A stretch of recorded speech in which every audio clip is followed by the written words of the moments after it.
fond of saying that our people are just the now people. They want everything now. If you tell them something for later, I ain't got no time for later. I want it now. Capitalism makes you think that everything must come now. But the struggle in which you're involved in is the struggle in which you will not reap that which you've sown. You have already reaped that which has been sown by past generations. You must sow for future generations to reap.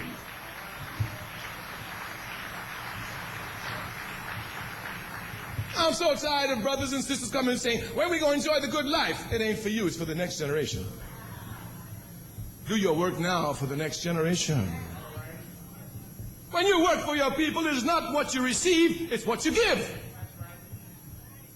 And the best thing about working for the people is that what you really give for the people, sometimes nobody else knows except you. This is real struggle for the people.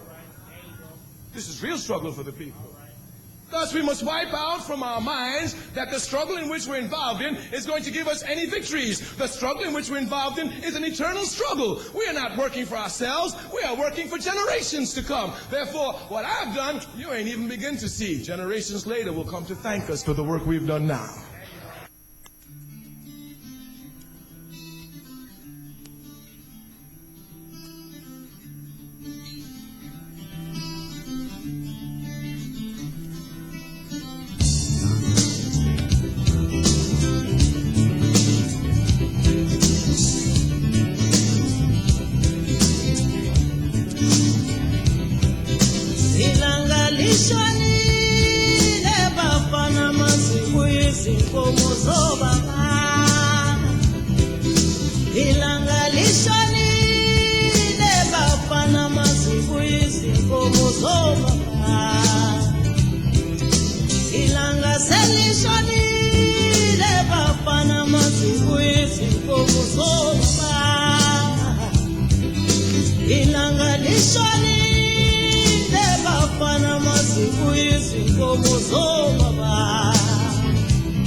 Baba,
Warmest greetings, sisters and brothers, and welcome to the Pan-African People's Phone-In. The Pan-African People's Phone-In is an on-air workshop, effectively, that allows us to look into issues of a Pan-Africanist character. The issues covered are sometimes historical, sometimes they'll be contemporary. The format that we're using at the moment is we are working with a book, and that will be the main format for the foreseeable future. We're working with a book which explains certain issues in Pan-Africanism, explains some of the theory of Pan-Africanism. Now, I mean, very occasionally we may have guests, and when we have guests, you'll be invited to ring in and speak with those guests, to raise questions, etc. When, like today, there isn't a guest, you're still free to ring in, by the way. It's just that the conversation will be based on the theme and subject, under discussion in the program. So the activities of guests when they're here will be examined on the basis of their relevance to African people. And when the phone line opens, there'll be a more general discussion. That's when guests are around. But at this time, we'll be operating on the calls, if people want to make them, being interventions into the discussion that's happening in the workshop. I ask you to please tell your family, please tell your friends, your fellow organization members, colleagues, associates, and other networks about the program. Please let them know that the program is happening right here on Bless Radio from 8 p.m. to 10 p.m. every Monday. Now, I always start by wishing a warm greetings to all of the people that take time to listen to this program. All of the people, we know there are some people that are trying to connect and having whatever difficulties it is in the process of trying to connect. They'll overcome that. So we say a warm greeting to those people too. the engineers who do such important work in making sure that things are working in the way that they ought to be, in order for us to be able to share information over the internet.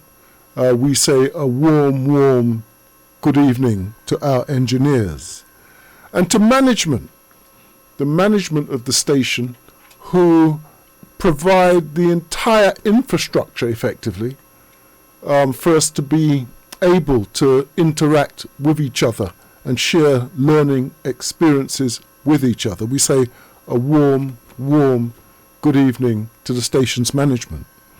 And we also say a warm welcome to my fellow presenters here on Bless Radio. Warmest greetings to all of you. Warm greetings to all of you. The number for interaction, should people decide that they want to ring in and participate in the program, this evening, the number for interaction is 079 444 313 66. I ask sisters and brothers to please, write that number down or document that number by whatever means works for you. Some people will use electronic means, some people use traditional pen and paper, or there may be other ways that you document it, but I'll ask you to please document it. Please have it handy, just in case you decide that you want to ring in and participate. So if it's, for instance, programmed into your phone, this is the studio number that I've just given.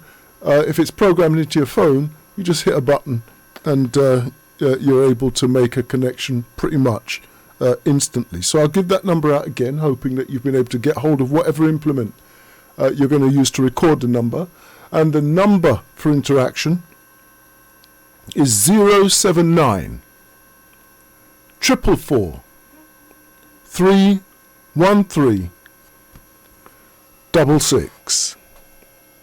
Now, in today's program, we're going to be looking at Malcolm X and the strategy of Malcolm X, one of our greats. It's interesting because the way that we've been doing it is we've been going through, and I'll hold the book up, we've been going through this book, Pan-Africanism, from Program to Philosophy, an Outlook on Liberation. And so we've been going through this book. We've looked at a kind of general strategy for Pan-Africanism, an introduction and kind of general strategy of Pan-Africanism in the first chapter. We looked at the second chapter, which is which was the strategy of Marcus Garvey. For the past couple of weeks, we've looked at the strategy of the Osagyefo Kwame Nkrumah.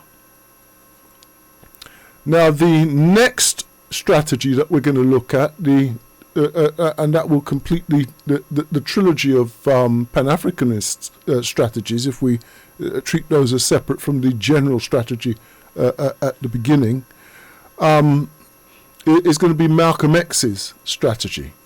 And those three strategies effectively tie in together. It's important to understand that they tie in together. With Marcus Garvey, what you have is the foundational strategy for African liberation, the foundational Pan-Africanist strategy. All future Pan-Africanists rest their strategy on the strategy of Marcus Garvey. So his is the foundation for Pan-Africanist strategy. And so that's why we look, or spent time looking at Marcus Garvey's strategy. Then we spent a couple of weeks looking at the strategy of the Osagyefo Kwame Nkrumah. And the Osagyefo Kwame Nkrumah effectively updated the strategy of Marcus Garvey. So Marcus Garvey was operating in the 1920s. Well, the 1910s and 1920s were the kind of like the high point of the UNIA, when they were pulling in crowds of thousands of people, when they had membership of at some point 6 million, at some point 11 million. They had massive membership across the world. That was all in the 1920s. And then Nkrumah comes to the forefront as the leading Pan-Africanist strategy in the 1940s, moving on to the 1950s, right up to the point of Ghana's independence in 1957, 6th of March 1957, and then into the 1960s. And so Nkrumah takes Garvey's strategy and brings it into the future, updates it, makes it more relevant for the time period that he's in. And where Malcolm X actually comes in is Malcolm X. Many people don't know that there was a close association between Nkrumah and Malcolm X.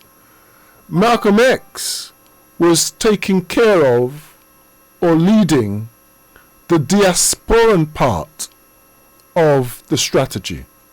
So whereas Nkrumah was developed the overall strategy, what Nkrumah and Malcolm X did together is Malcolm X, working closely with Nkrumah, secretly but closely with Nkrumah, was developing the diasporan part of the Pan-Africanist strategy. We don't really get to know more about that because Malcolm X was murdered, assassinated prematurely. And so the development of that strategy didn't happen. The preparations for it did happen.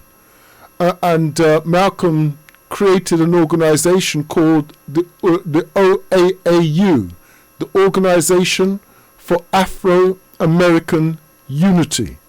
And that's a very important organization.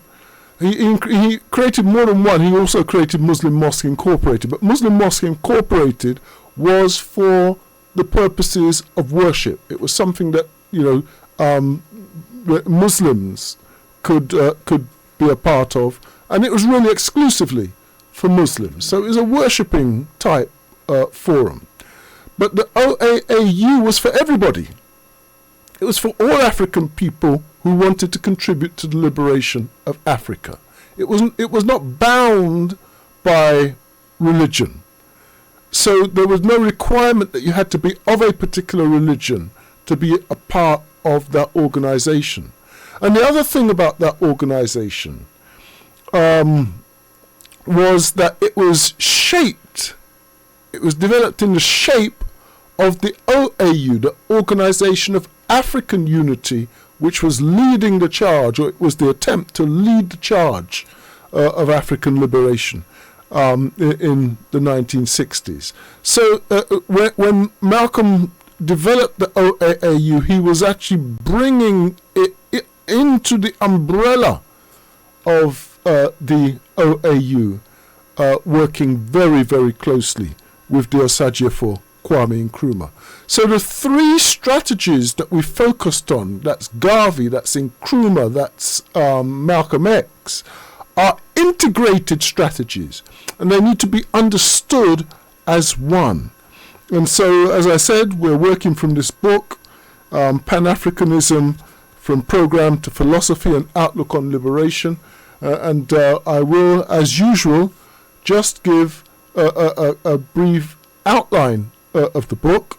The brief outline appears on the back of the book for anybody with it, and it reads as follows. It says, Pan-Africanism from Program to Philosophy is the only book in the world to provide clear, lucid, simple explanations of the liberation strategies of Malcolm X, of Marcus Garvey, Kwame Nkrumah, and Malcolm X. Historians have been naturally concerned with reporting the facts of the lives of these great Pan-Africanists, but it is for activists to contextualize them in liberation strategies and action plans, a process kick-started in it. In addition, it provides a clear, succinct explanation of international capitalism's parasitical dependence upon African people. It provides a clear, simple explanation of scientific socialism, relating it to African principles and culture. It introduces the notion of the greater cycle of revolution, which examines and locates revolution not as an incident, but as a process in the context of the entirety of human history. Through an examination of universal principles, it locates the material base of the two opposing sets of ideologies driving human activity and identifies the natural position of African culture in that milieu. And finally, through a newly devised set of dialectical tools, it provides a powerfully clear philosophical analysis of matter as a basis for uncovering and understanding the universal laws required for African liberation. Pan-Africanism from Programme to Philosophy is a long overdue, much needed sourcebook on the theory of Pan-Africanism. For people new to Pan-Africanist activism, or those who simply want to understand what activism is, this book provides clear theoretical guidance. For seasoned cadres and veterans of the Pan-Africanist movement, it is a checkpoint, frame of reference for assessing, orientating, or even refocusing the trajectory of their activities. Ideally, it should be studied collectively in groups, particularly those genuinely working towards the liberation of Africa and her people in the context of worldwide revolution. So that's the overview of the book. And what I'll do at this stage of the program, and people who are listening will be familiar, is now I will we'll move into the libation corner.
So this is the libation corner. This is the section of the program where we honor our ancestors and the historical liberation achievements of our ancestors. Now you can contribute to the libation corner in one of three ways. Firstly, if there is a loved one, or if you have a loved one who has recently passed, you're invited to ring in and have that loved one acknowledged during the libation corner. Secondly, if it is the anniversary of the passing of a loved one, then again we welcome you to ring in and contribute their memory into the libation corner. And thirdly, if it is the anniversary of the if there's an African historical anniversary that all of us should be remembering at this time, then once again we invite you to ring in and have that African historical anniversary acknowledged here in the Libation Corner. Now, what I do in the Libation Corner is I share some libations, generally African historical anniversary libations. That doesn't prevent you, by the way, from ringing in. All that will happen is if you ring in and I'm sharing a libation, I will stop, allow you to make your contribution, and then resume the libations that I'm sharing after you have made your contribution. So feel free to ring in. The number, just as a reminder, is 07 9 444 313 66. 07 9 444 313 66. And I'm going to start the libations. Now let's see, today is the 24th of February 2020. And the libations will start with the memory of the Osagyefo Kwame Nkrumah, actually, because on the 24th of February 1966 there was a coup enacted against the Osagyefo Kwame Nkrumah. He was in China. He was on a trip to China and Japan, and the purpose of that trip was twofold. But the Vietnamese part, it was to build relations, of course, with China, but on the Vietnamese part, he was going there as a mediator in the Vietnamese War.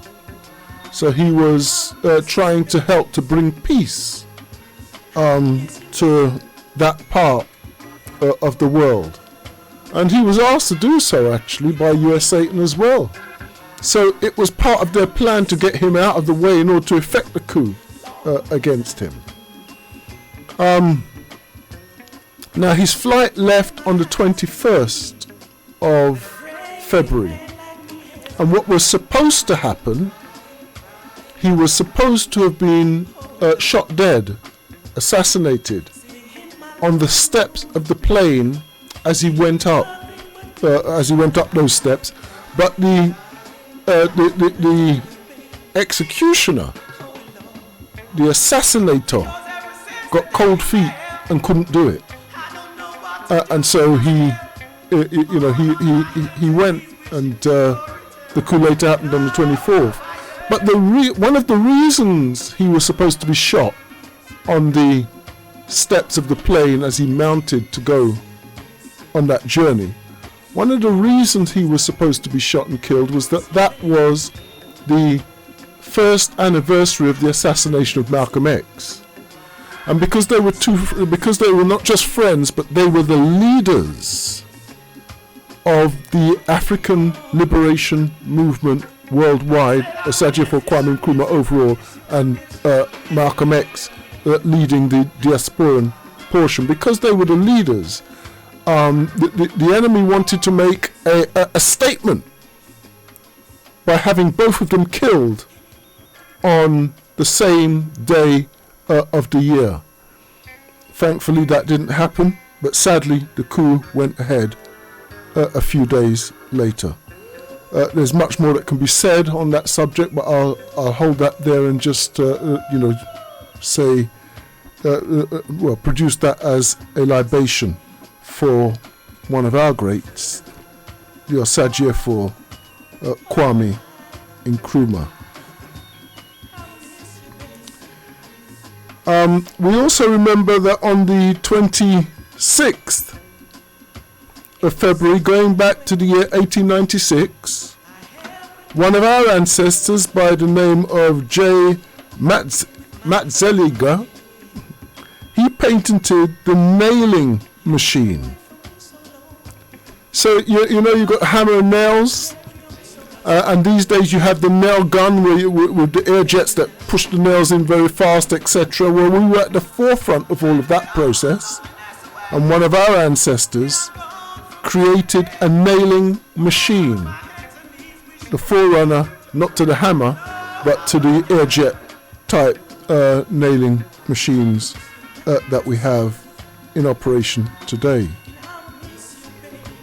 Also on the 26th, we remember that the 26th of February 1926, 26, very interesting, was the day that an event known as Negro History Week was launched. Negro was the terminology at the time, not my preferred terminology for today, obviously, but I'm just naming it as it was named at that point in history. And Negro History Week developed into Black History Week. And then Black History Week developed into Black History Month. Now this happened in US Satan. And so Negro History Week was in February. It was in February because Abraham Lincoln was regarded by some of us, wrongly actually, but regarded by some of us as some kind of a hero. There's this story that he freed African people from enslavement. It's not true, but it's like the William Wilberforce story over here. They have to give themselves credit for something. They have to distort the history and pretend that we played no part in our own liberation. But because African people admired him because of that story, he was one of the people who Negro History Week was developed after. And the other, now just bear with me just one moment.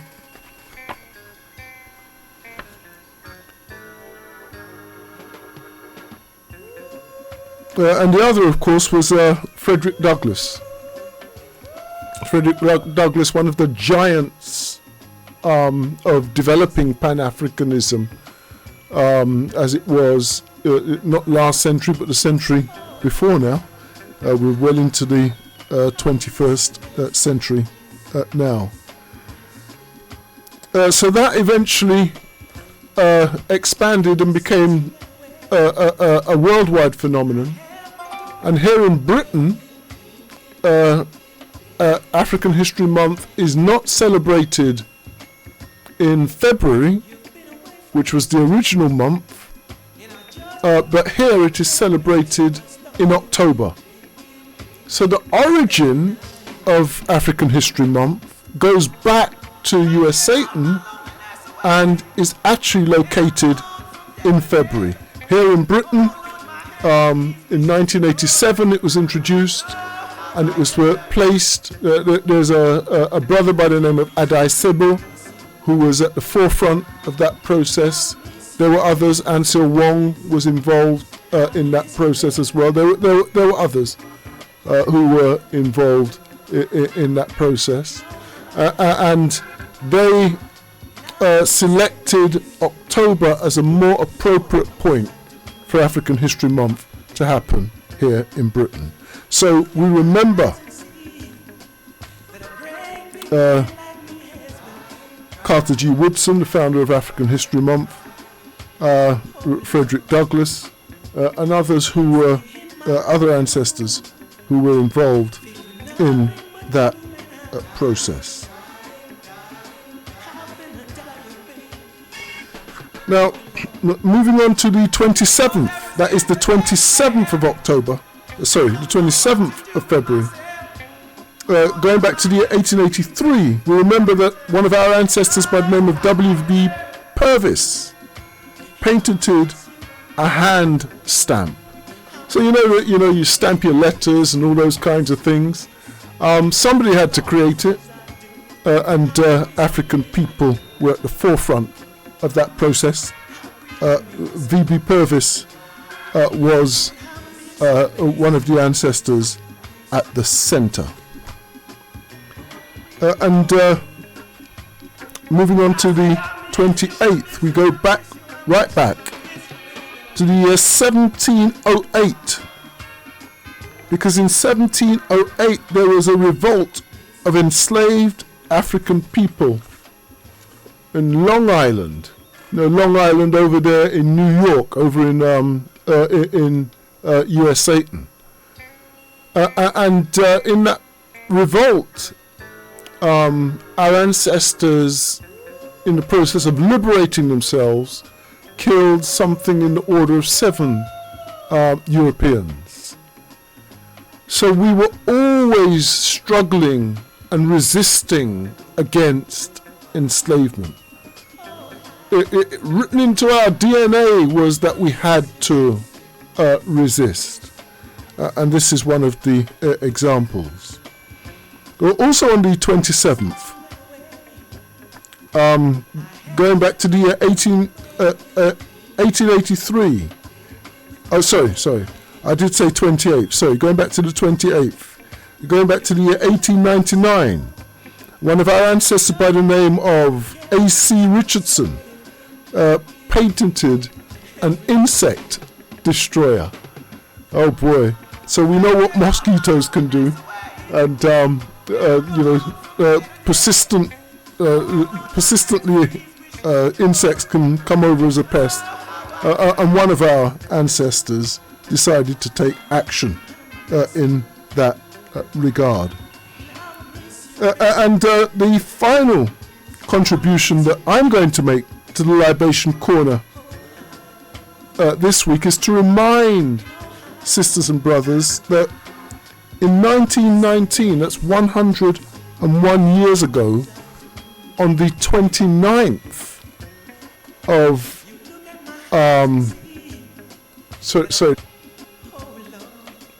well, that would have been the 28th of February, because that wasn't a leap year.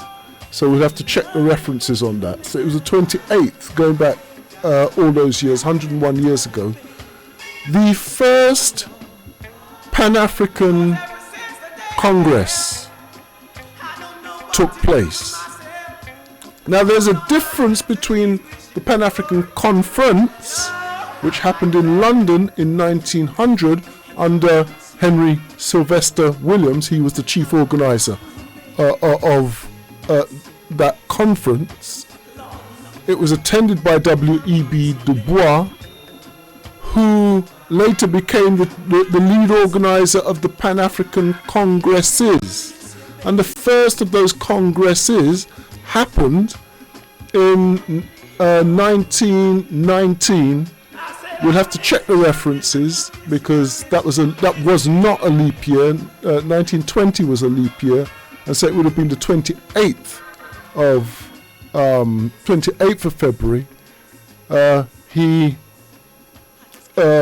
spearheaded the first Pan-African Congress. Now, it's very important to just a little bit of the history on the first Pan-African Congress. It happened in Paris. It didn't happen in Paris because, there was a great desire that African people should gather in Paris. It happened in Paris because 1919 was in the immediate aftermath of World War I. And what was happening at that time was that there was something called the Versailles Conference, which resulted in something called the Treaty of Versailles. And during that conference, what they were doing is they were parceling out different parts of Africa. Germany had been defeated, and so the colonial territories of Africa were now being distributed among the so-called allies, and they were trying to legalize that process through the Versailles Conference and ratify it through the Treaty of Versailles. So that's what they were doing. And when African people caught onto this, African people said, well, Africa is ours. And so they said, we're going to go to Paris, and we're going to, make our claim. And so what the Europeans did is they said, well, you lot can't speak at this conference. Basically, no Africans are allowed to speak at this conference. You haven't got a nation. So you can't speak. So the likes of Dubois were there. The likes of Garvey were there. The giants of the time politically made their way. And they organised that conference as a fallback. In other words, if they were told they couldn't speak, and so if they couldn't make their way into the conference, what they would do is they would have their own conference and kick up a fuss and get the press in and all kinds of stuff, so that their voices would be heard, even shouting from the outside of that conference. And so the first Pan-African Congress takes on special significance for that reason. Dubois' plan was that the Congo should be given to African people. That was Dubois' plan, based on a plan that existed in Germany. Garvey's plan was that African people should repatriate to Namibia and build from Namibia. And these proposals were, the attempt was to put these proposals, and the first Pan-African Congress provided a medium to allow those ideas to be refined, those ideas to be discussed, and those ideas to be projected, because we weren't allowed to speak in that conference, but allowed those ideas to be projected into the so-called Versailles Peace Conference. A lot more could be said, but what I'll do is leave it there for now, and let's let the music roll for the libation corner.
So that brings the libation corner to a close for this week.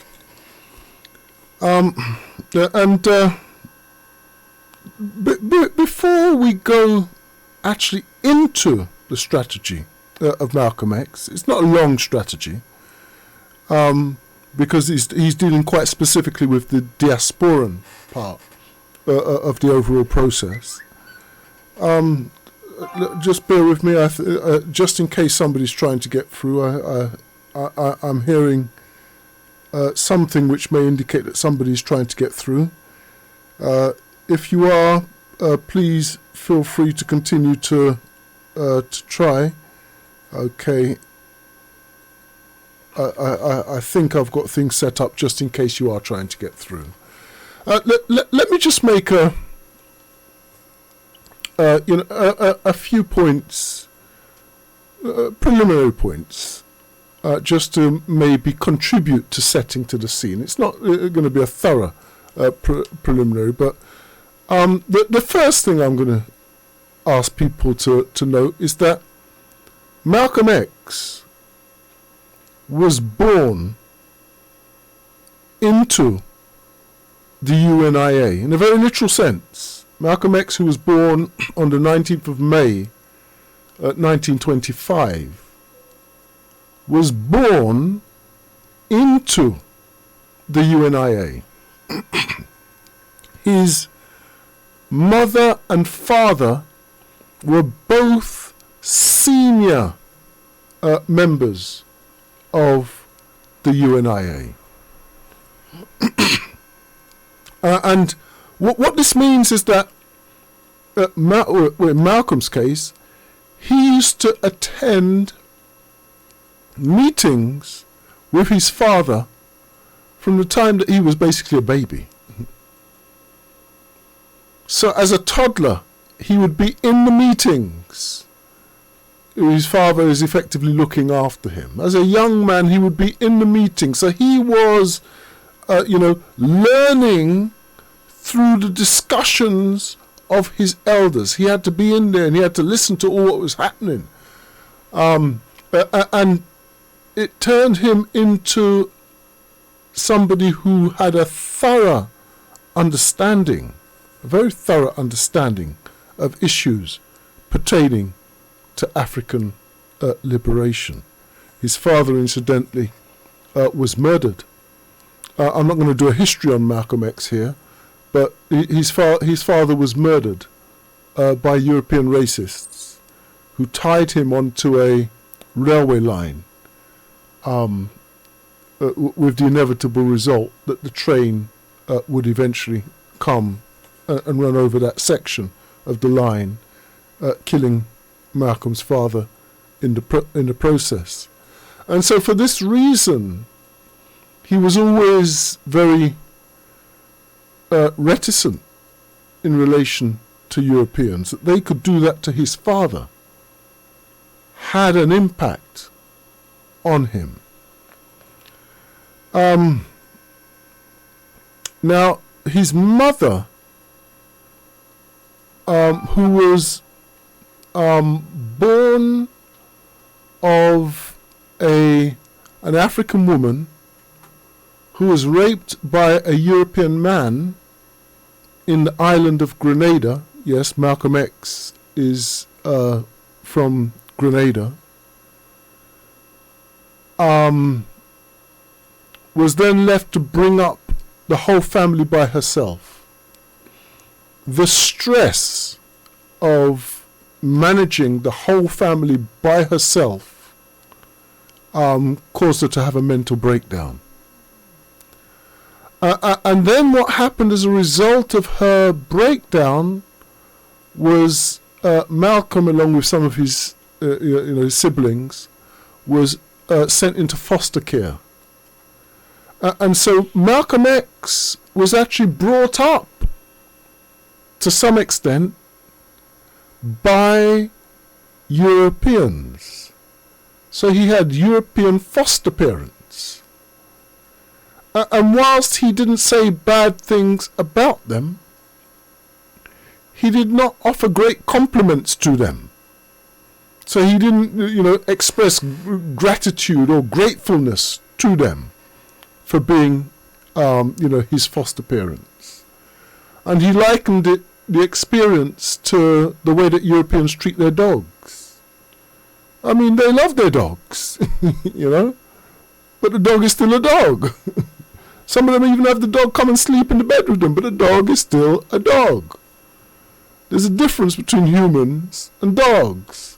And for the European, there was this racial difference between Europeans and Africans. And it wasn't just difference. It was superior, inferior. So the human is superior to the dog.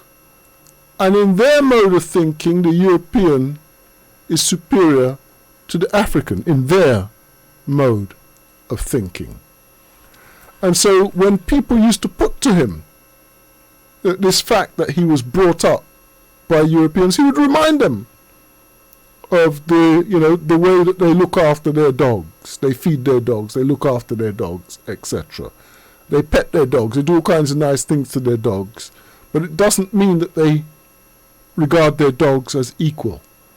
And so he was clear that just because they brought him up after, of course, they killed his father, and through that sent his mother into a mental asylum, that doesn't suddenly mean that they regarded him as equal. So he was very clear on this point. And so these kinds of experience obviously shaped Malcolm X. I said I'm not going to go into a great history of Malcolm X. That's not the purpose here. We're looking at strategy today, but I'm just touching on some points before looking into the strategy. Another point I'm just going to touch on again before looking into the strategy is this notion that attempts to link Malcolm X with violence. And what it does is Malcolm X has got a term, a famous term. One of his most famous terms was "by any means necessary." You hear the term "by any means necessary," and it caused great fear in the hearts of Europeans, and they took "by any means necessary" to mean that he was ready to kill them, and maybe he was. But that's not what "by any means necessary" actually means. So Malcolm X was actually, when he spoke on violence, speaking on the issue of self-defense. He never spoke about initiating violence. We've got to understand this. He never spoke about initiating violence against others. He only spoke in terms of violence to defend against violence being inflicted on African people. Now you've got to understand that the experience of African people in US Satan was one where violence was and even today continues to be just readily enacted against African people. The African people were just lynched in the street, walking down, minding your own business. A stories made up that you looked at a European woman in the wrong way, and that was sufficient for an African male to just be lynched. And it wasn't just men. They actually lynched African women also. And your family would just have to come and cut your body down from the tree. That's the level of wickedness that was going on. So the violence enacted against African people was real. And so what Malcolm X was saying is that in that context, we have to defend ourselves by any means necessary. And if it proves to be necessary for us to use violence in self-defense, then obviously we have to fight back. You got a choice. Either you stand there and allow yourself to be killed, or you fight back. Even if you die fighting, at least you fight back. And so this was the point that Malcolm was making. That European imperialism was angry that African people would even fight back when we were being murdered. You know, this is the arrogance of the racist system, that, you know, it believes that you must, you know, you're about to be killed by your enemy, and you must just smile and allow them to do it. And so what developed was a discussion. Martin Luther King characterizes one side of the discussion, which they called non-violence. The Europeans called Martin Luther King non-violent. And they called Malcolm X violent. That's what that was the polemic that they created. The polemic itself is riddled with dishonesty, because Malcolm X was not talking about initiating violence. So that whole polemic is a red herring in the first place. And then when we look at Martin Luther King in relation to that, Martin Luther King was basically saying that, look, even if they come and they use violence against me, I'm not going to use violence in return. Martin Luther King's real position was, I'm not going to retaliate. That was Martin Luther King's position. Do what you like to me, but I will not retaliate. That's not non-violence. That is pacifism. It's a particular branch of pacifism, and it certainly has its place in a warlike situation. But actually, when you examine in practice what was going on between the two approaches, Martin Luther King's approach was the approach that brought violence, and Malcolm X's approach is the approach that did not bring violence. That may sound strange to some, but let's examine them. Yeah? Martin Luther King took the position that he would not retaliate, which was called non-violence.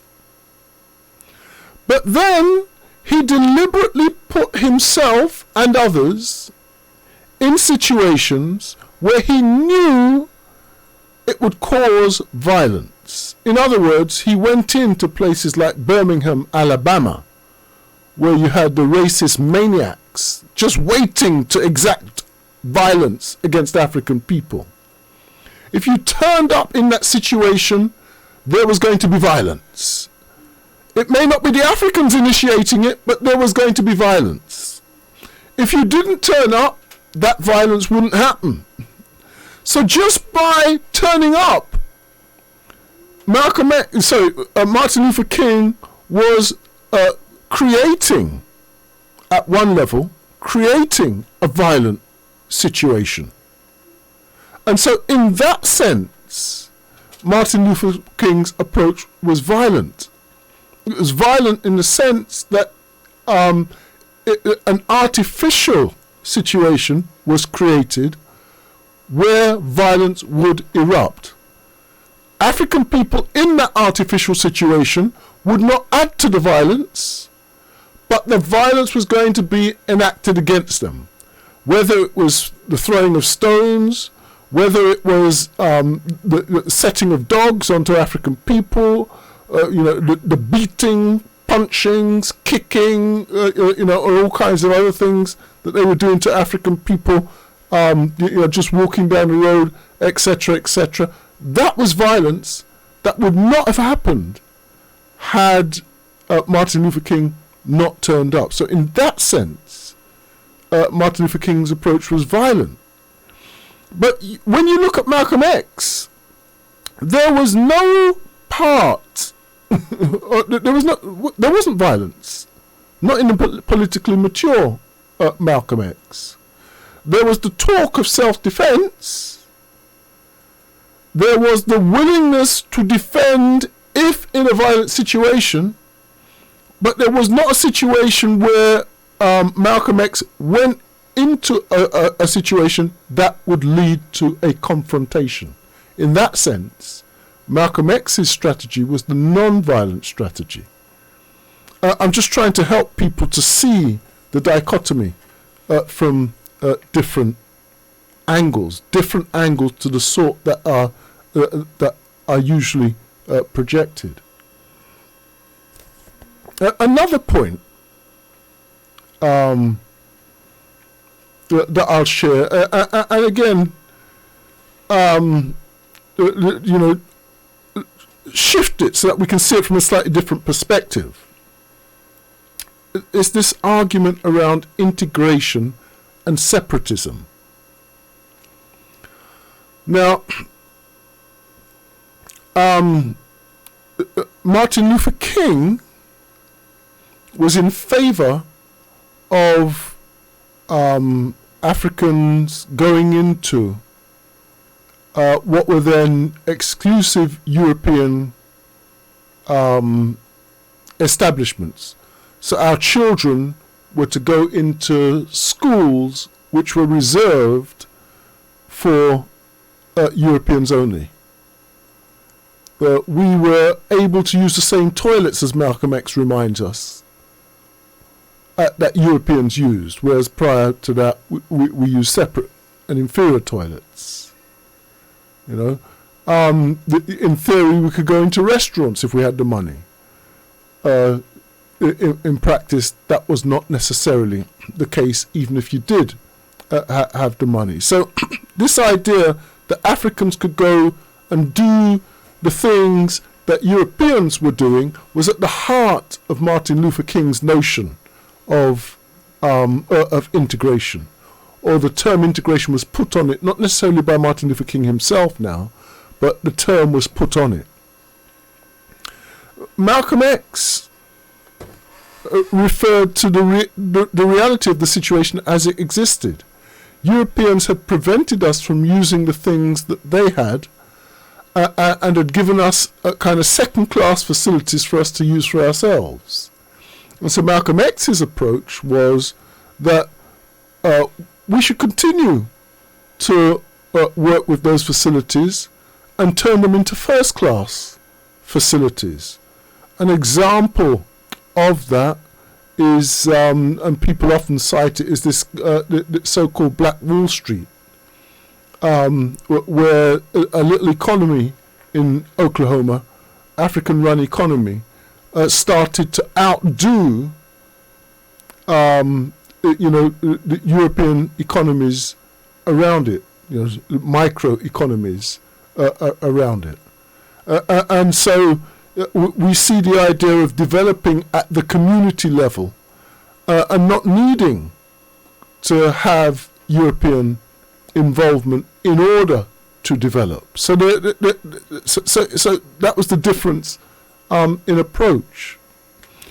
Now I'm going to suggest that the terminology is upside down or back to front, depending on how you want to look at it. I'm going to suggest that the natural order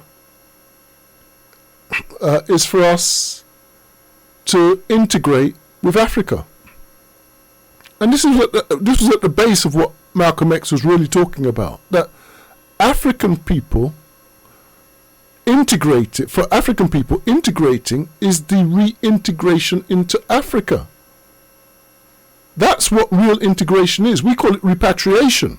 Remember? That's what Marcus Garvey was doing? Yeah? The repatriation. But the whole idea that we become one with Africa is genuine integration for African people. And the idea that we sidestep Africa and look to go and be a part of foreign institutions, in this case European institutions, is the separatism. Because it is separating us from what we are. So it's interesting that what the Europeans did is they turned that on its head. They called Martin Luther King's separatism, separating us from Africa, they called that integration. And they called Malcolm X's integration, the reintegration of African people into our African selves, they called that separation. And so I'm just putting that out there as something for sisters and brothers to actually think about. Because when we're in our correct African minds, we understand that Malcolm was for integration, the integration of African people as part of the African world, as part of Africa's cultural experience, as part of Africa's history. So it's important to understand these different mindsets, not from the perspective of European racists now, but from our perspective as African people.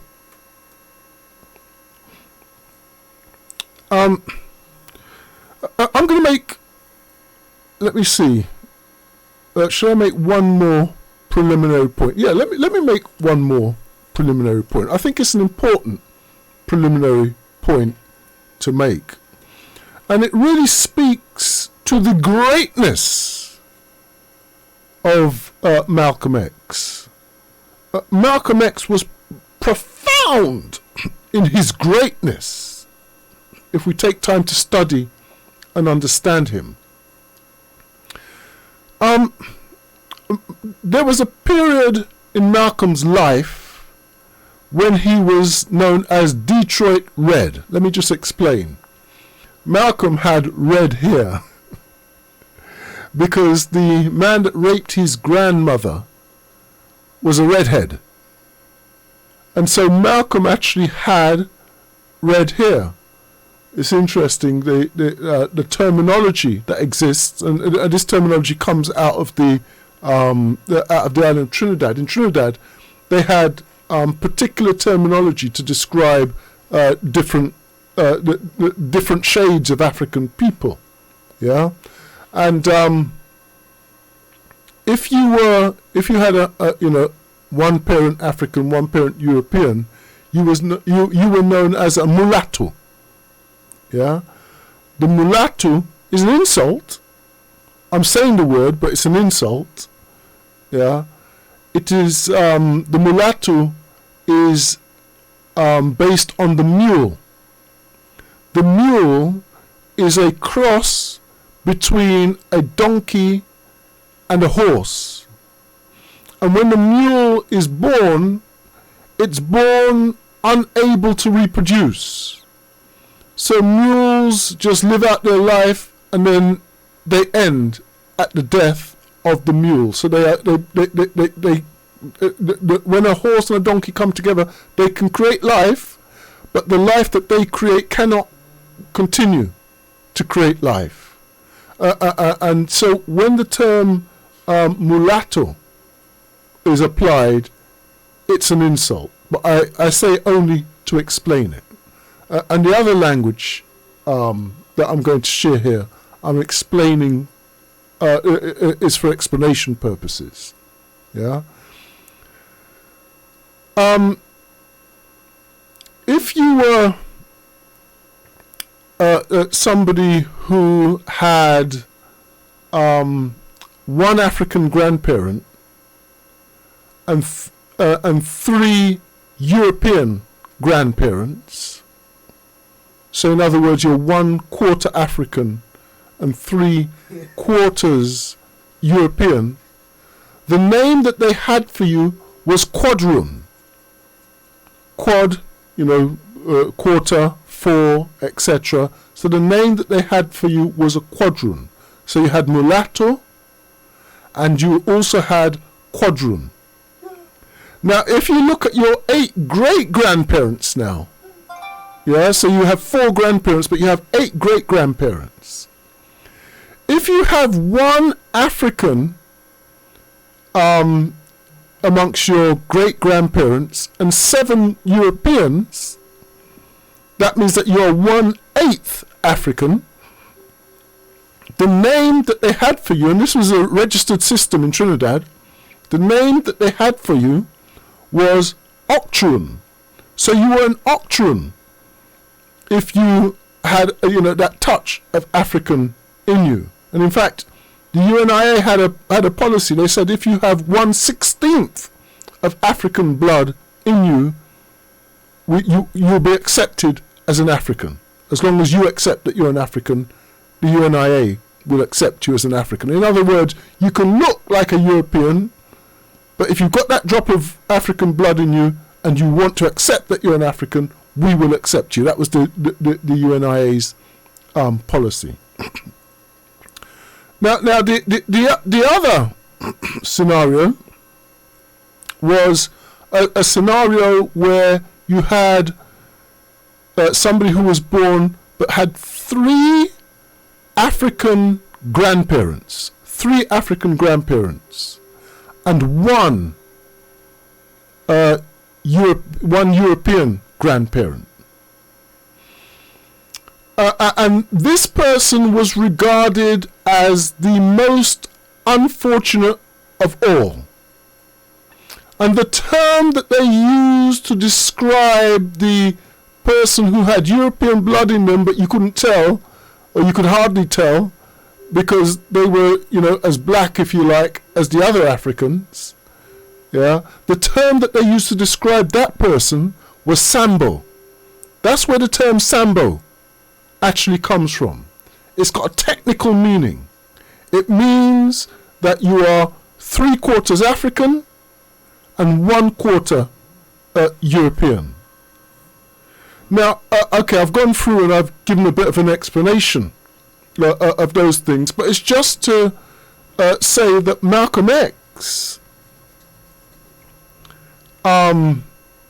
was what in that system would be called a Sambo. So Malcolm X had 3 parts African in him and 1 part European from the redhead man that raped his grandmother. So that was a bit of an explanation, but coming back, this is why he was called Detroit Red. Now, what's the significance of Detroit Red? Detroit Red marks a period in the life of Malcolm X when he was trouble. He was big trouble. Malcolm X was a gangster. Malcolm X was a pimp. Malcolm X was a drug dealer, a drug pusher, a drug user. He used to use it as well. And he was a menace to society, an absolute menace to society. And then, eventually, when you live that kind of life, you get caught. And he got caught. And he was sent to prison. And, he earned his place in prison. There were no excuses. He didn't behave well. He behaved very badly. And he ended up in prison. In fact, in his autobiography, what Malcolm, if you read his autobiography very carefully, there's a section in his autobiography where he says, "I was so crazy, I could have killed." That's almost an exact quote. It probably is an exact quote. I'm working from memory, but the words, "I was so crazy, I could have killed." That's how bad Malcolm X was. The other analysis that we can put on that is this: that Malcolm X could not suddenly publish in his book that he was a killer. Because all that would have happened is they would have come and they would have, put their handcuffs on him, sent him back to prison. And they would have loved to do that, especially with the progression that he made. So when he put that sentence, "I was so crazy I could have killed," when he put that sentence in his autobiography, he may have actually been saying that he was worse than all those things described, the drug pusher, pimp, etc., etc. He may have been revealing in his own way, as far as he could, that he had actually killed, which would put him at the lowest of the low in moral terms. So Malcolm X went to prison, and in prison he made the connection with the Nation of Islam. His father was a Christian minister. His family was a Christian family, by the way. Yeah. But he made the connection with the Nation of Islam, and the Nation of Islam began the process of correcting Malcolm. We have to be grateful to the Nation of Islam for the work that they did to lift Malcolm X out of the despicable moral life that he had fallen into. And so he converts and he studies profusely in prison. Malcolm X, by the way, had a master's degree. Yeah, studied profusely in prison because he wanted to make a positive contribution. And of course, when he came out, he did make a positive contribution. He was so outstanding. Remember, as a child, he was attending UNIA meetings with his father. He was so outstanding in his understanding that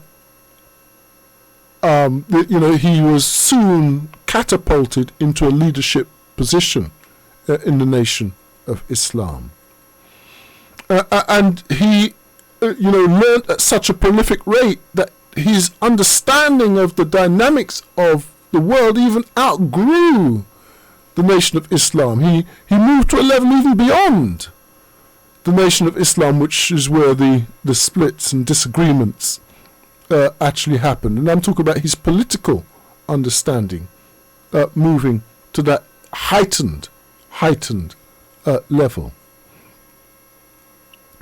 But I think the cherry on the cake with Malcolm X is this, and this is the reason why he is feared so much. Malcolm X is possibly the best leadership example that we've that we've had. And I'll say it this way: you see somebody like Osagyefo Kwame Nkrumah. He was exceptional as a child and continued to be exceptional as an adult. Someone like Marcus Garvey, exceptional as a child and continued to be exceptional as an adult.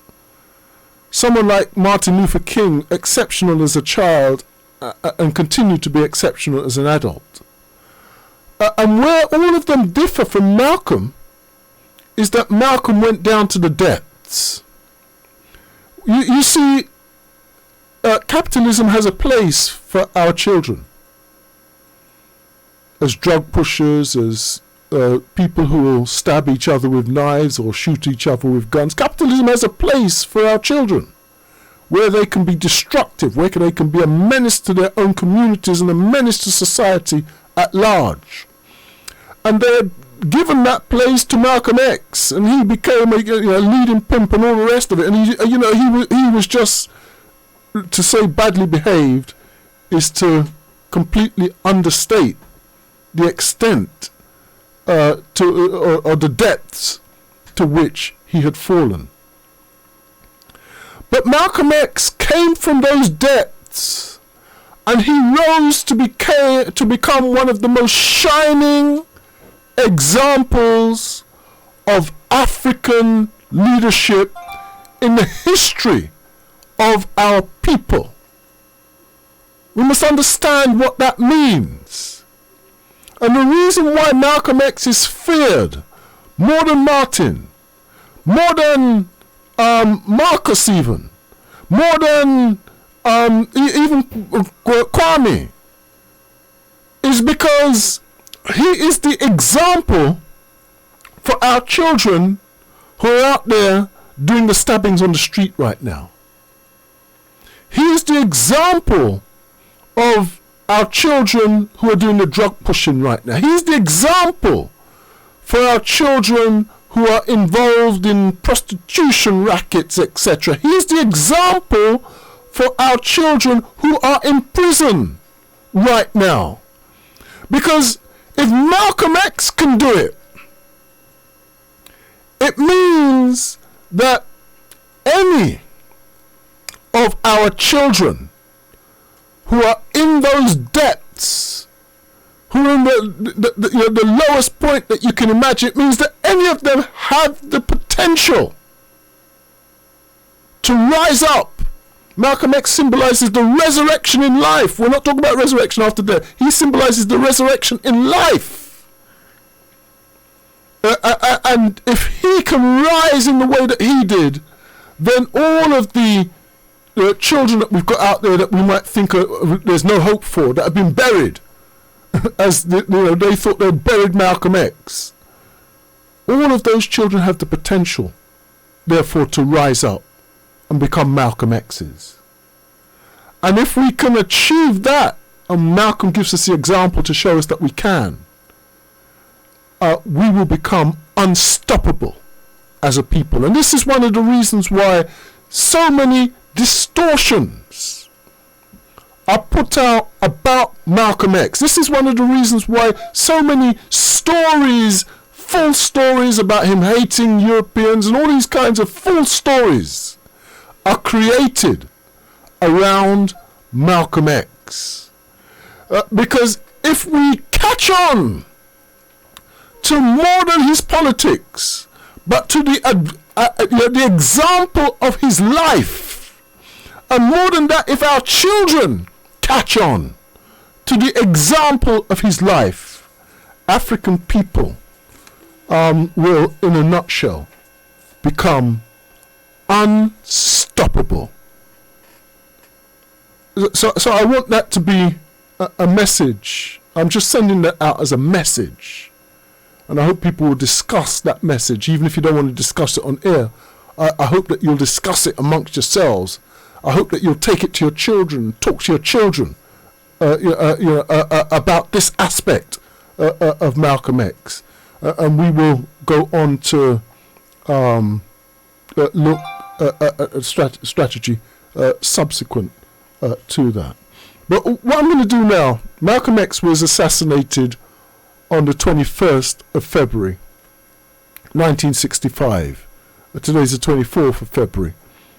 So, with that in mind, and with in mind also that the 21st of February was also the birthday of the great Nina Simone, I'm just going to play a little tune here to remind us of one of our heroines, the great Nina Simone.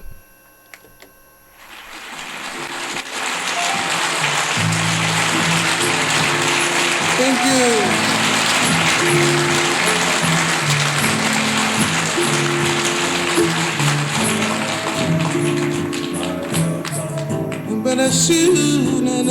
Thank you very much. And hello.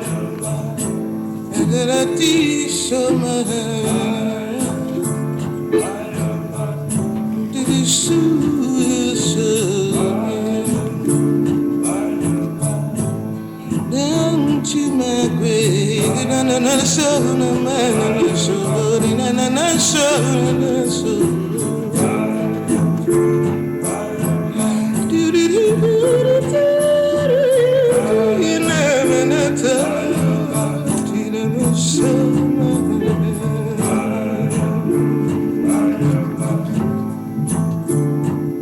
baby, you understand me now.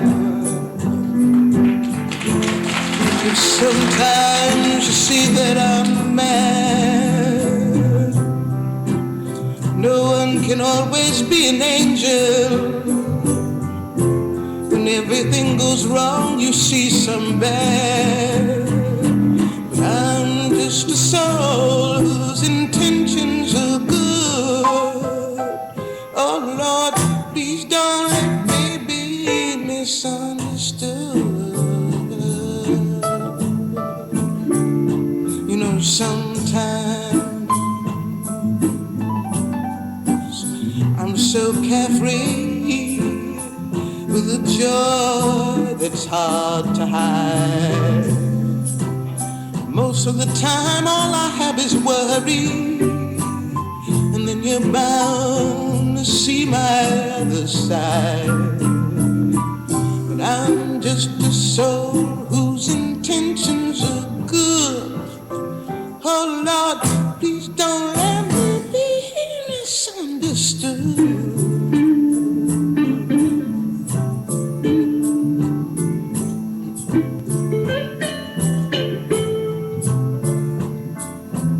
If I seem edgy, I want you to know I never mean to take it out on you. Whoa, but life has its problems. I got more than my share. That's one thing I never wanna do. 'Cause of love, baby, I'm just human. I have faults like anyone. Sometimes I think I'll spend the rest of my life regretting some simple thing that I have done. But I'm just a soul whose intentions are good. Oh Lord, please don't let me be misunderstood. Don't let me be misunderstood.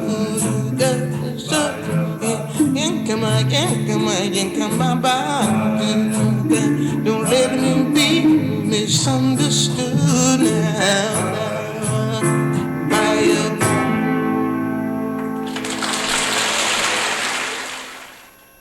The great Nina Simone. Okay, so let's move into beginning to look at the strategy. As I said, the strategy is actually not that long, and I think between this week and next week we should cover it. We're on chapter 4,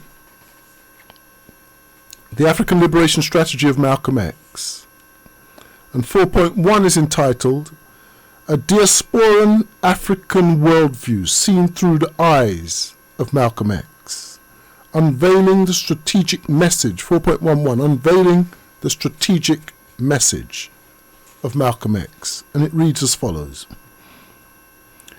It is surprising how little attention has been given to unearthing and communicating the African liberation strategy of Malcolm X. Forces opposed to African liberation have set about hiding his liberation message behind artificial smokescreen. A variety of techniques have been employed. For instance, his involvement in criminal activities as a young man is often pushed to the fore in order to tarnish his image. 2. Since Malcolm's strategic message only emerged in the last year of his life, another smokescreen has been to concentrate only on his interpretation of the world prior to that time. And 3, perhaps the biggest smokescreen of all, has been the blatant distortion of his message on African people's rights to defend themselves. His distractors have deliberately and misleadingly portrayed Malcolm as a man of violence. Now we talked about the third point, this fiction that's pushed out that Malcolm was a man of violence. But another interesting one is this idea of focusing on Malcolm. If you really want to understand Malcolm X ideologically, you need to study the last 18 months or so of his life, let's say 2 years of his life, if you want to understand where Malcolm X stood ideologically. You see, if you study Malcolm X before that, he said some really fine things. But he was not operating ideologically at the level that he was in that last 18 months. He was operating on the level of black and white, up until 1964, effectively. But when he went to the Hajj, when he went to Mecca, as part of his religious pilgrimage, he had an experience, or he had many experiences, but one of the experiences that he had which really opened his eyes was he saw that there were Muslims who were European, basically, who had blonde hair and blue eyes. And he realized that race didn't answer all of the questions. Race, of course, remains important. There's no taking that away. But he actually realized that it didn't answer all of the questions. And so he had to now begin to search, to say, well, look, I thought it was all about black and white because they lynched us and they did all kinds of things to us. But there's more to it than that, because there are some Europeans in the world who are not operating on that level. This was his experience. He therefore started to look more at the class dynamic as well as the race. He didn't stop the race analysis, but he also looked at the class analysis.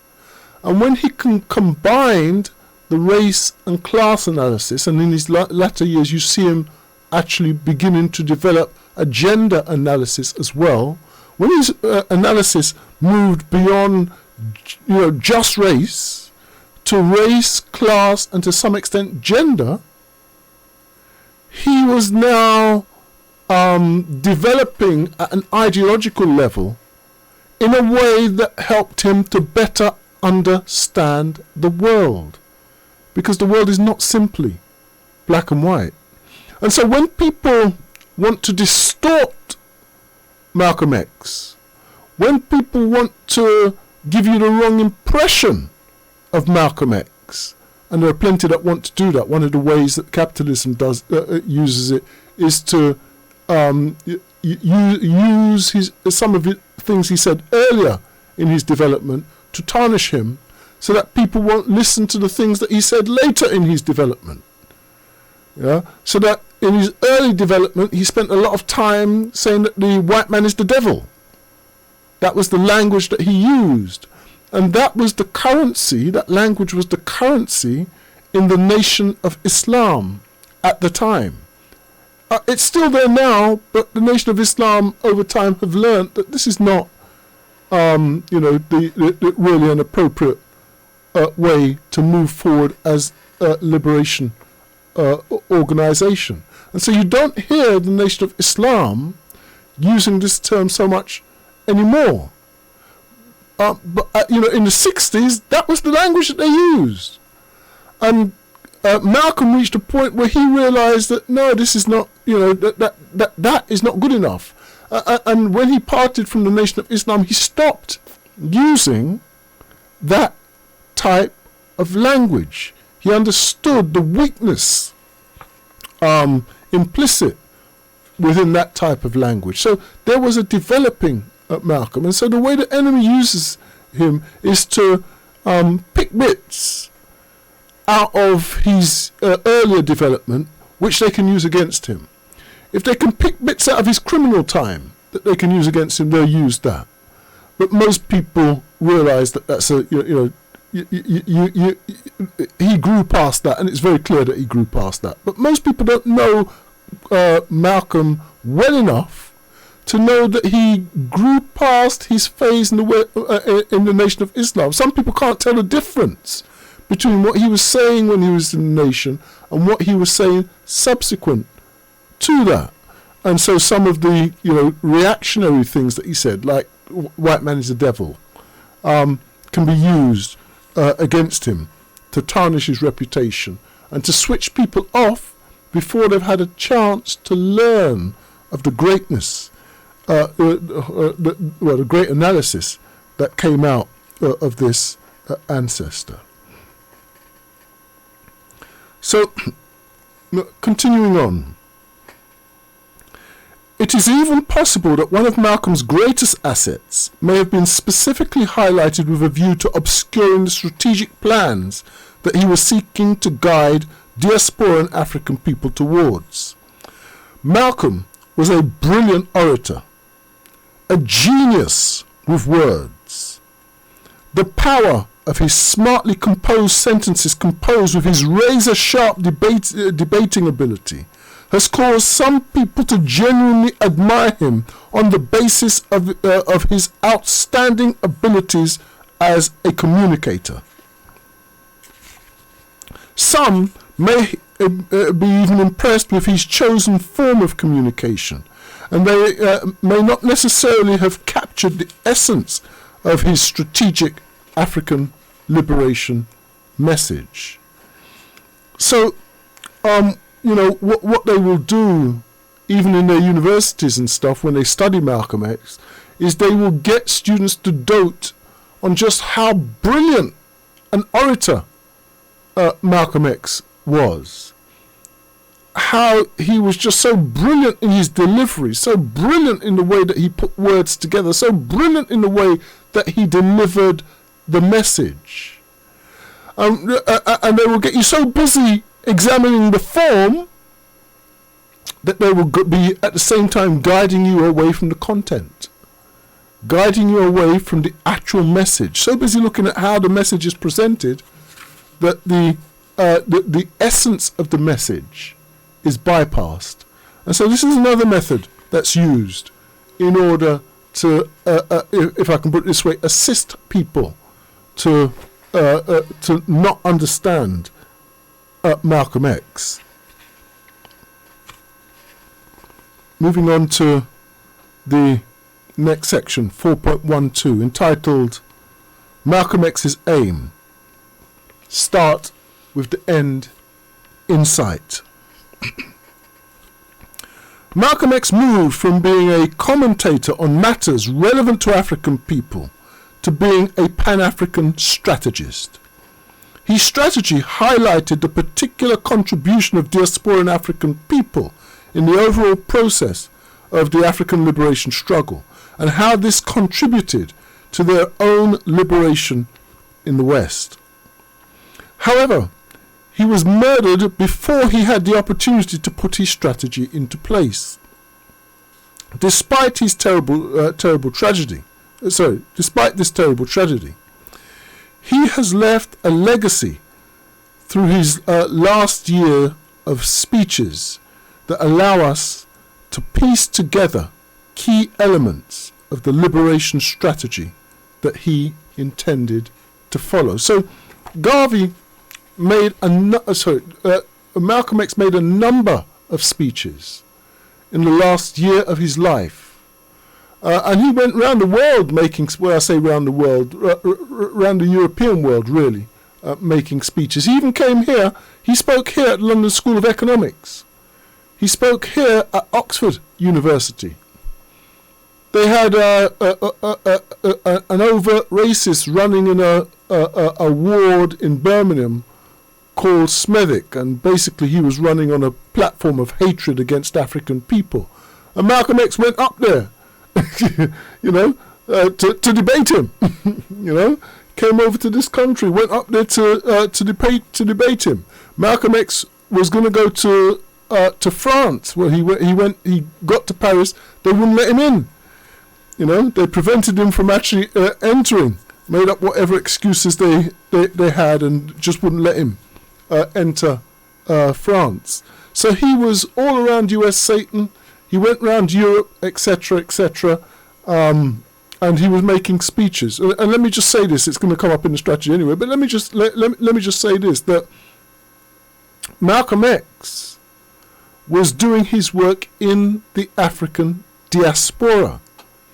So one of the reasons that he wasn't just in US Satan was because his broader view now helped him to understand that he had a message which was relevant to African people in the whole of the diaspora. And so that diaspora included Africans in Britain. That diaspora included Africans in France. It included Africans in Portugal. It included Africans in Germany. It included Africans in Europe. It included Africans in the Caribbean. It included Africans on the mainland America, that's North America, and South America.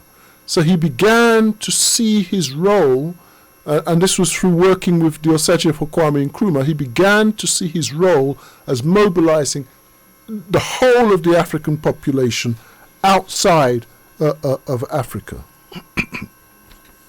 Continuing on, Malcolm X made it clear that the liberation of the African continent was of primary importance to the liberation of African people everywhere in the world.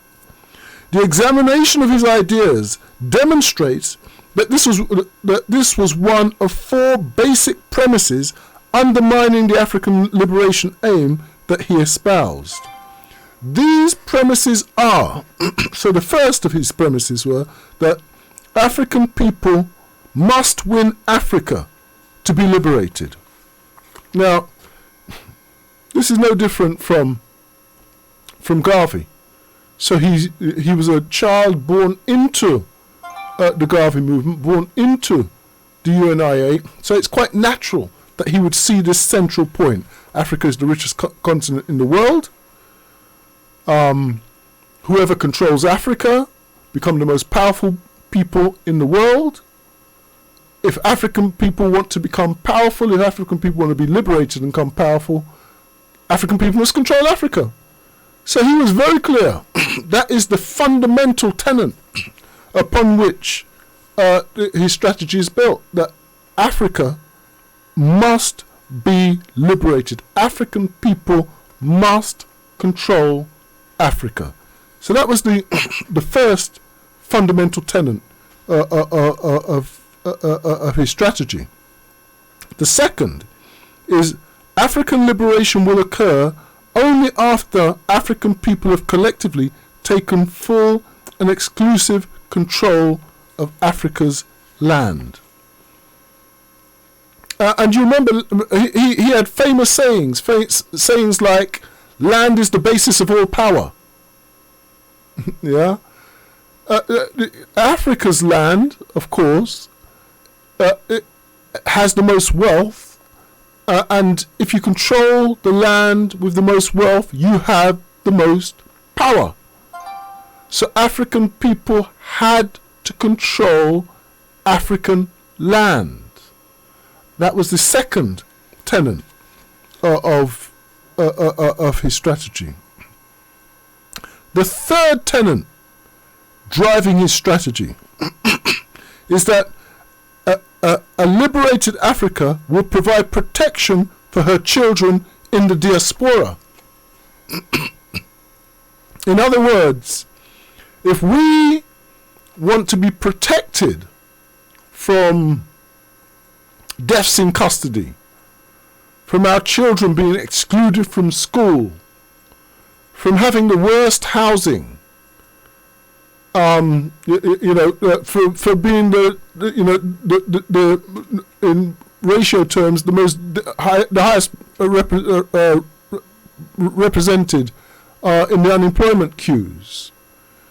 In life expectancy, those who are dying first, it's us, African people. We have a lower life expectancy than European. If we want to be rescued from that situation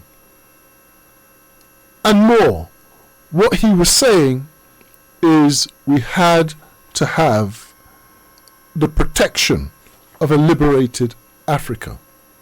So that once Africa is liberated, once Africa is powerful, it will be so powerful that nobody, when we're in foreign lands outside of Africa, no one would dare put a finger on us. So you look at the situation, that's probably not exactly equivalent, but it gives you an idea. Yeah.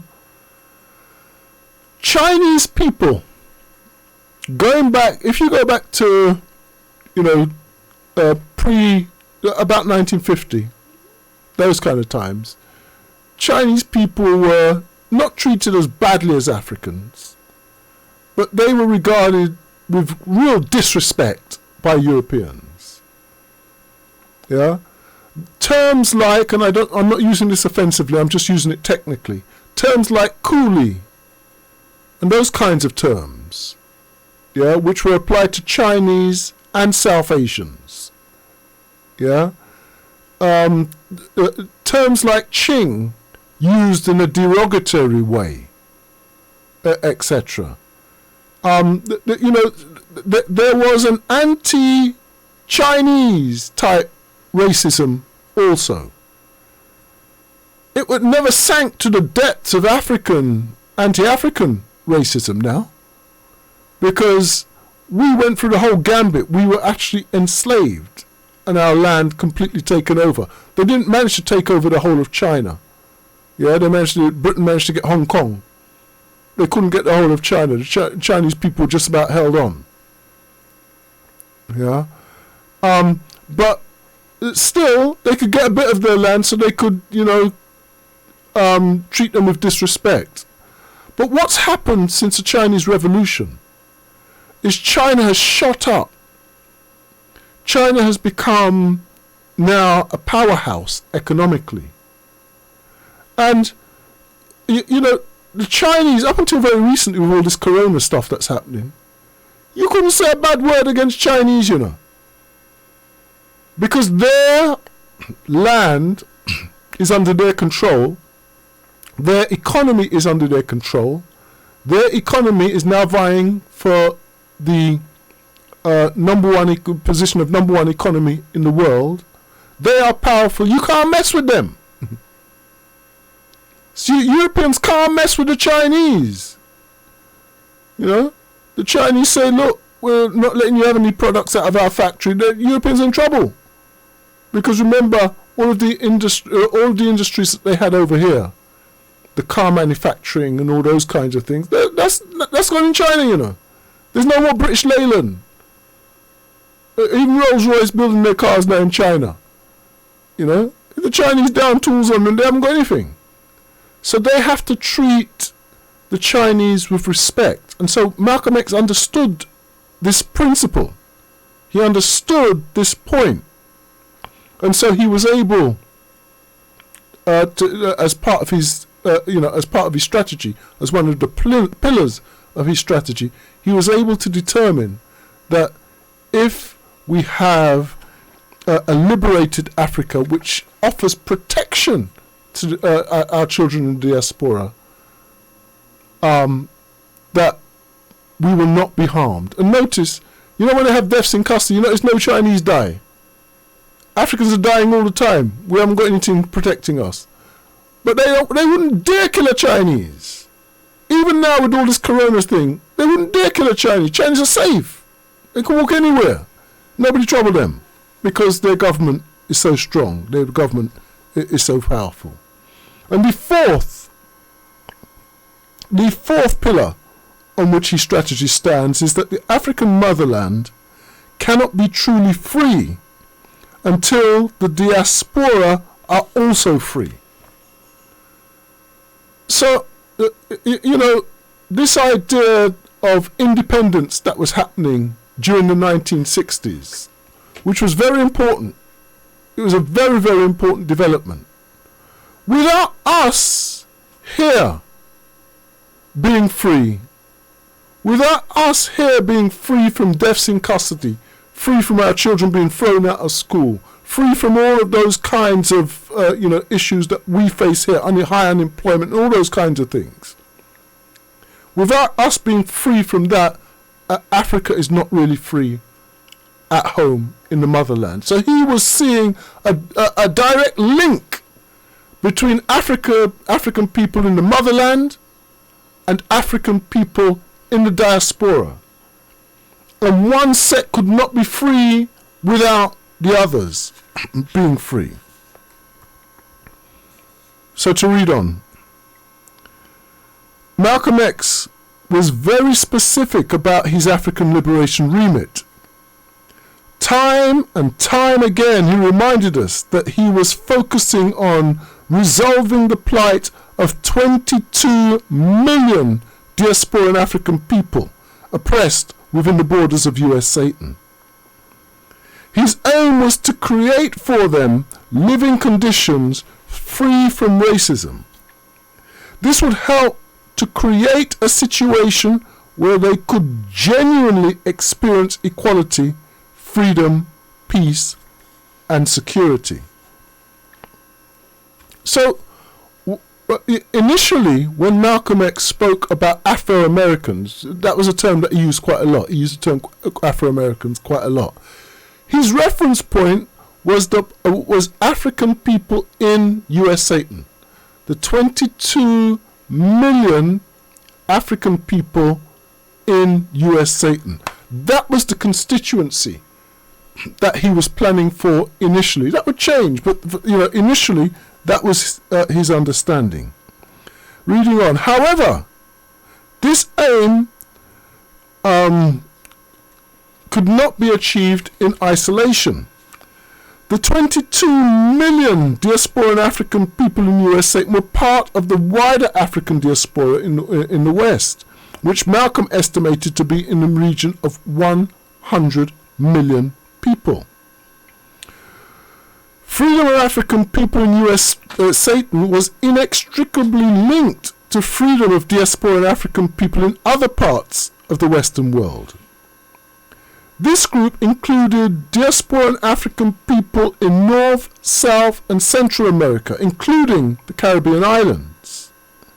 It also included diasporan African people in Europe, many of whom had emigrated there from the Americas. And so you see what we're calling the Windrush now.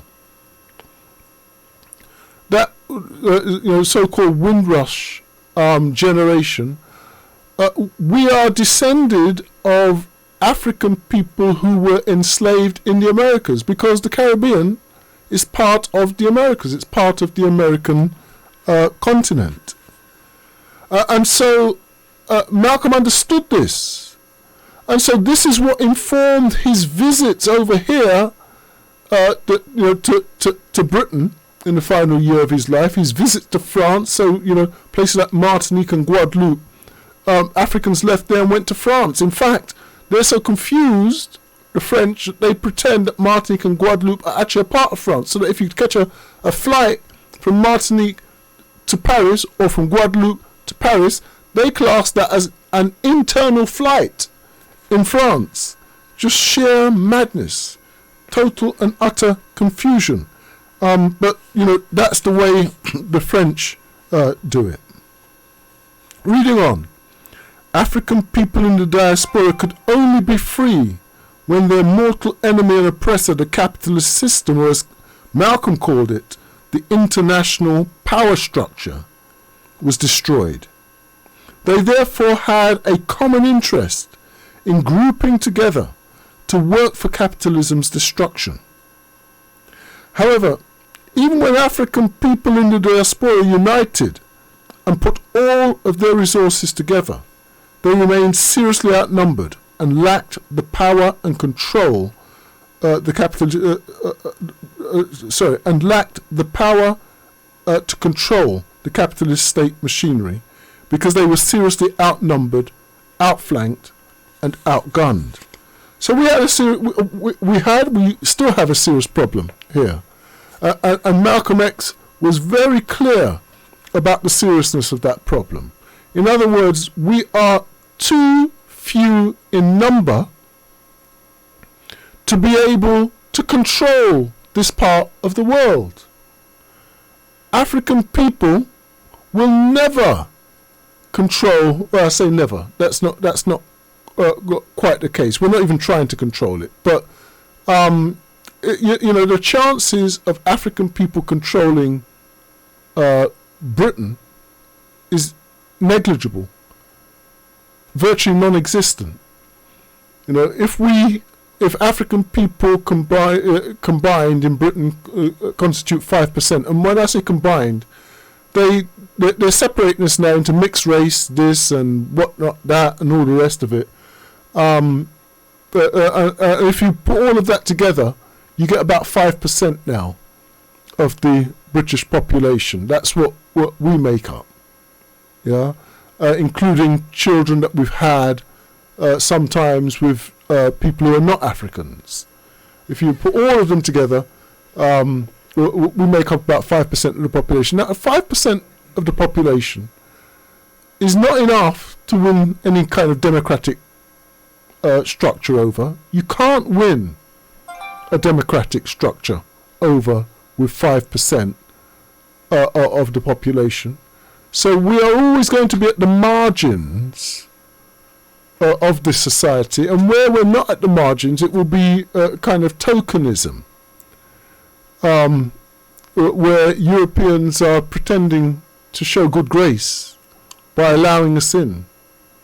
In certain political parties having maybe lists where African people have exclusive access to particular seats that they can be representatives in Parliament, and these kinds of initiatives for representation to actually happen, or in one or two areas where we might have a little concentration of us, sufficient for us to be able to elect councillors or things of that order.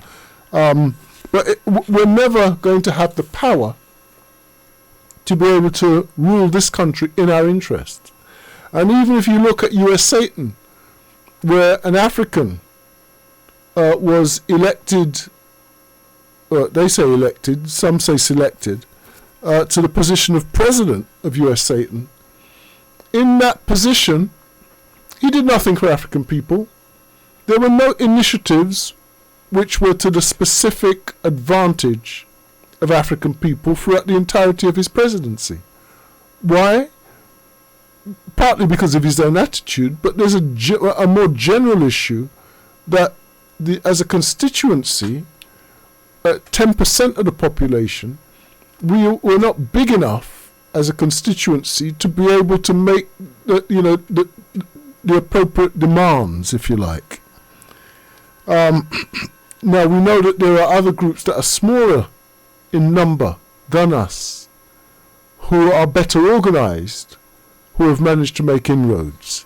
But taking on board our history, taking on board the history of racism enacted against us, it becomes an uphill struggle to try and make headway in a system which is designed to be against you, as is the case in these kinds of societies against us.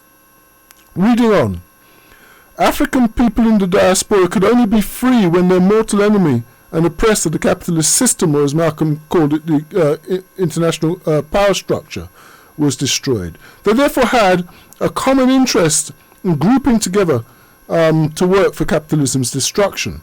However, even when African people in the diaspora united and put all of their resources together, they remained seriously outnumbered and lacked the power and control to control the capitalist state machinery, because they were seriously outnumbered, outflanked, and outgunned.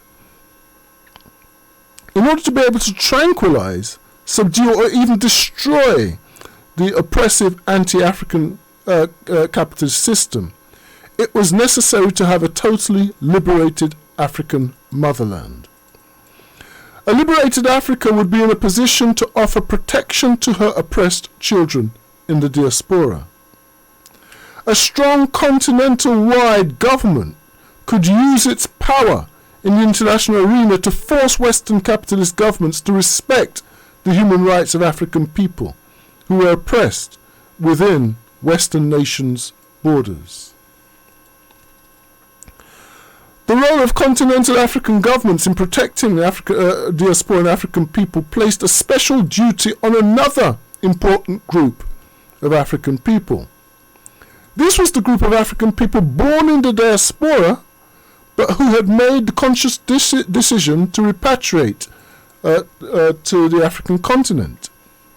They had a special duty to build fighting organizations aimed at freeing African people in the Western diaspora. Their principal duty was to lobby African continental governments with a view to encouraging them to actively defend their oppressed children in the Western diaspora.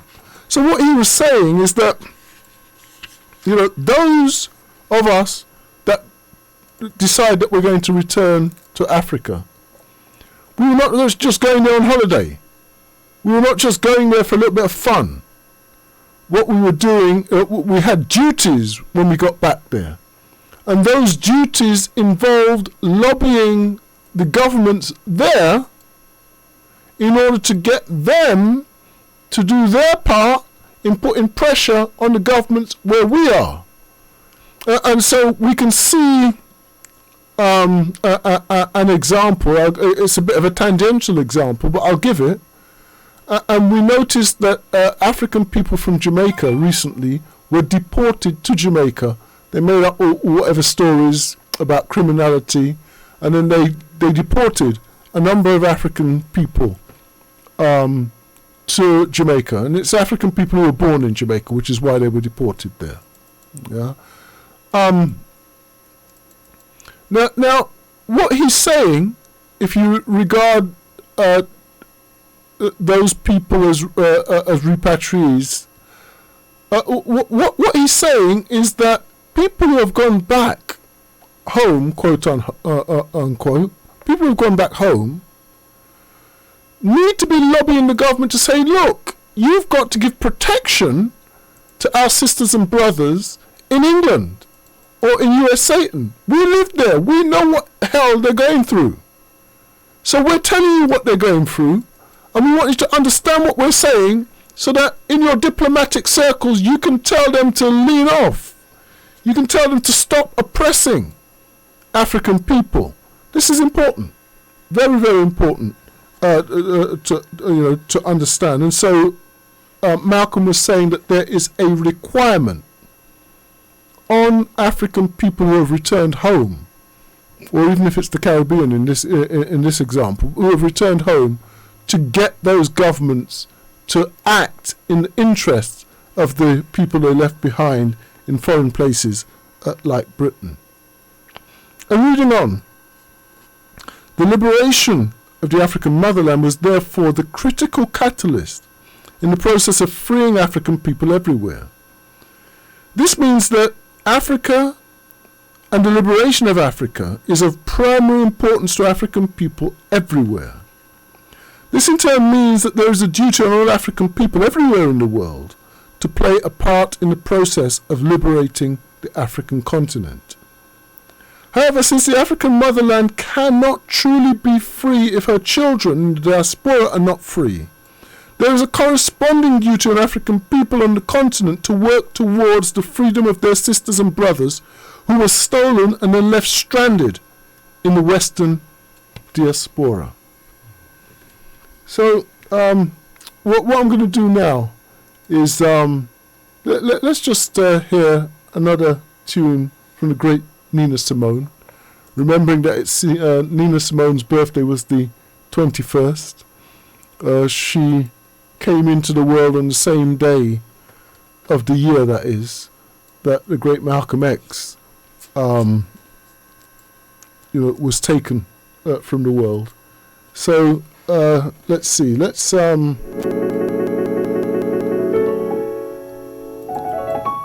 Nina Simone. I love you, Porgy, don't let him take me. Don't let him handle me and drive me mad. If you can keep me, I wanna stay here with you forever, and I'll be glad. Yes, I love you, Porgy. Don't let him take me. Don't let him handle me with his hot hands. If you can keep me, I want to stay here with you forever. I've got my man.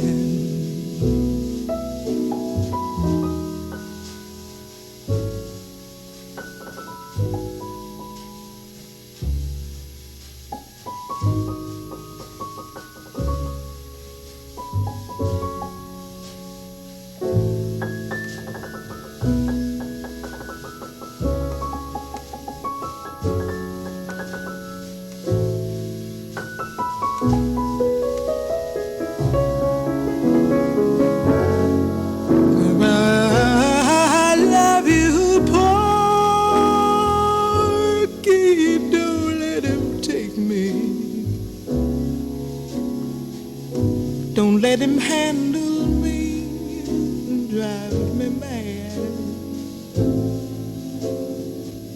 If you can keep me, I wanna stay here with you forever. I've got my man. Someday I know he's coming to call me.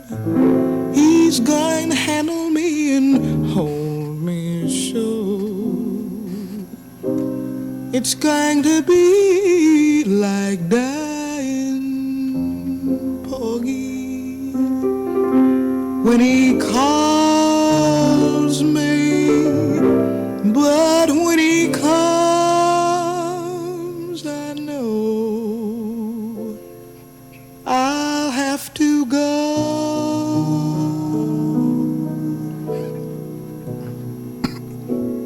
I love you, Porgy, don't let him take me. Honey, don't let him handle and drive me mad. If you can keep me, I wanna stay here with you forever.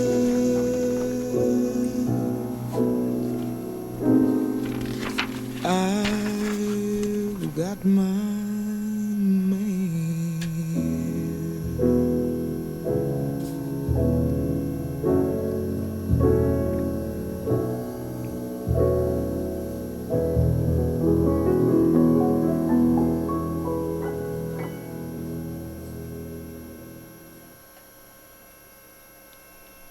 That was the great, great Nina Simone.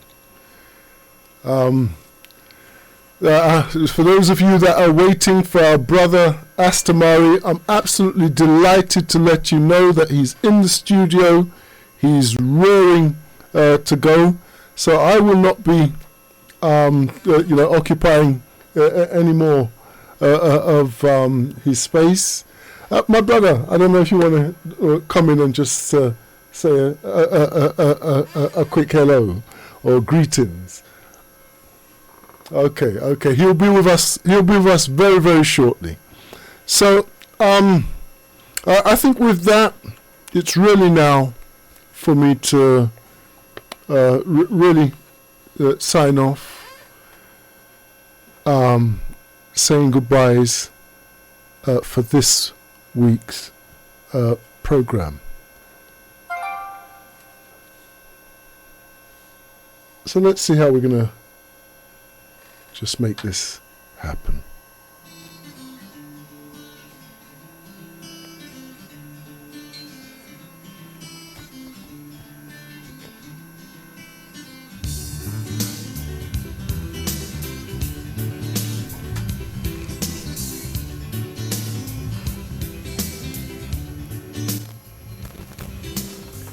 So it just remains now for me to say good night to all of sisters and brothers that took time to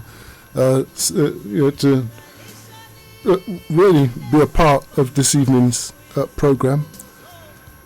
I want to say a big thank you to you, all of those people who listened.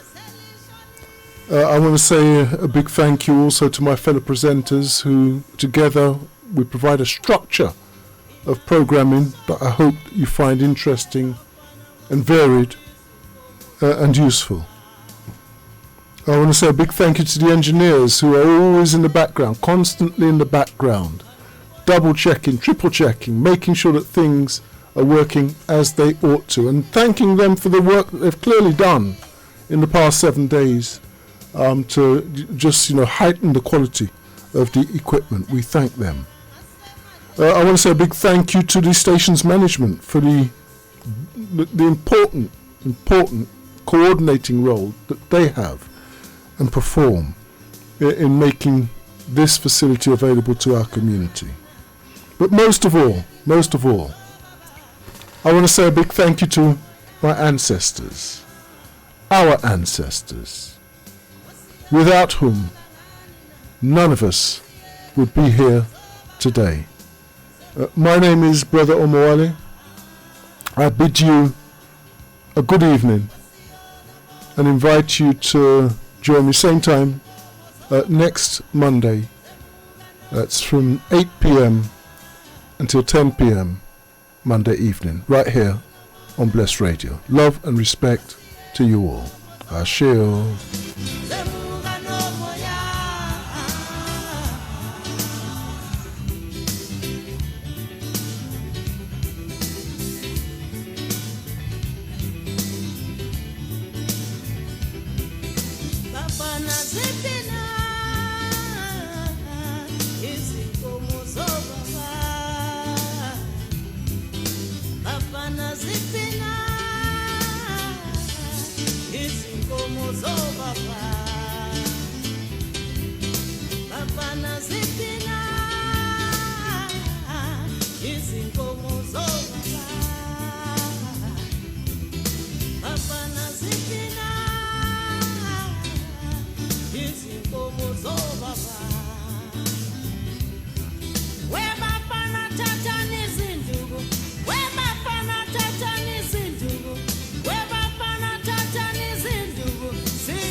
Ilanga